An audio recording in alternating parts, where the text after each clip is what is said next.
In 1967, the Love Affair was the biggest group in Britain. It was at number one with a fabulous track called Everlasting Love, and they revealed on my TV show, which went out at 6:30 Saturday evenings on ITV, that they didn't actually play on the record, although they are, as they said, young musicians. We're musicians and, I hope competent musicians, but it takes a great deal of time before you become accustomed to conditions in the studio. For instance, you don't play all together. You play the instruments individually, and there's, it's totally different. You don't feel you're cheating the public in any way? No, because the public must have liked the record to buy it and put it to number one. And I think they bought the record for the sound, and this is all they bought the record for. They didn't buy it because the Love Affair made the record, because the record became before the Love Affair, really. You do think you could have played as well as the session men if you played on the record? I don't think we could have done it as quickly, but I think given time, had we had the time, we would have played on the record. And I think we could have done it just as well. Have you played since? On televisions and things? Yes. I mean, you played here. This yesterday was you playing. I can vouch for that, folks. Thank you, Bill.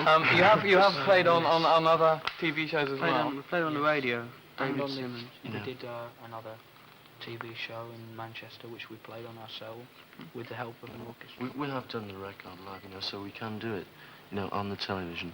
And we intend to play on all future records because we have this little bit more experience now. But the most important thing, I think, really, is that we didn't cheat the public because Steve sang on the record. And this is the sound of the Love Affair, Steve's voice.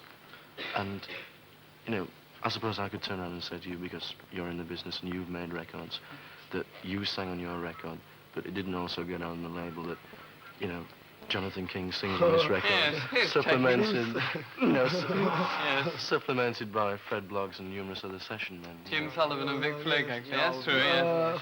Well, anyway, we went down to a store, a large record store, and we asked members of the record-buying public how they would feel if the group on the record that they bought, who were on the label, had not actually played the instruments on the session. By a group only. And you found out that the group had not played the instruments on the record. Would you mind? Yes, you bet I'd mind. Would you still have bought the record?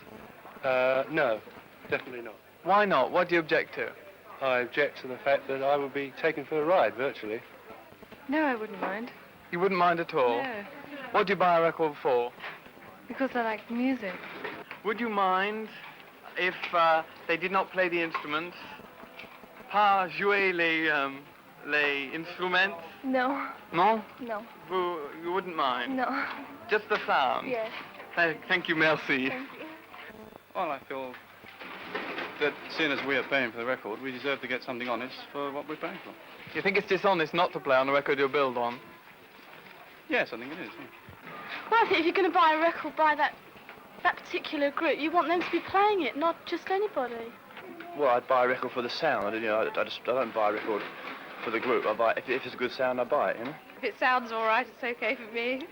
I wouldn't mind if the group was backed by a orchestra or something like that. If I feel like listening to a good record, I don't care for the pop for instrument. You don't mind who plays on it? No, I don't mind. I've seen you before somewhere. I'm sure I have. Can you put your face up a bit? If you just bought a record by a group listed on the label and you found out that the group hadn't actually played the instruments on the record, would you have minded? No, I don't think so. For any reason you don't mind if the group don't play? No, it's what the record sounds like to me. They're not a group otherwise, are they? It's not their music, is it? If they don't play the backing or anything like that at all. I couldn't tell you because I'm not interested in pop music. Okay, thank you. I'm sorry. That's all right. How dare she not interested in pop music? It's about 50-50, I'd say, and the younger people didn't seem to mind. It was the older people who objected, which only goes to prove something. I'd like to say, somebody that's been inside the business for some time, that I've known for ages that groups often do not play on their records. There's at least 3 records in the top 20 at the very moment that I know personally the groups did not play on the record or on the label they did. I think there's nothing whatsoever wrong with it. I go for a sound on a record. I think the only thing wrong is when they start concealing it and saying that they did play, and I think the Love Affair should be congratulated for owning up, being quite honest. I heard them last night. They're very good indeed. They were very good on the show. They've got nothing at all to be ashamed of. Very capable musicians, though. Thanks for coming along. Thanks a lot.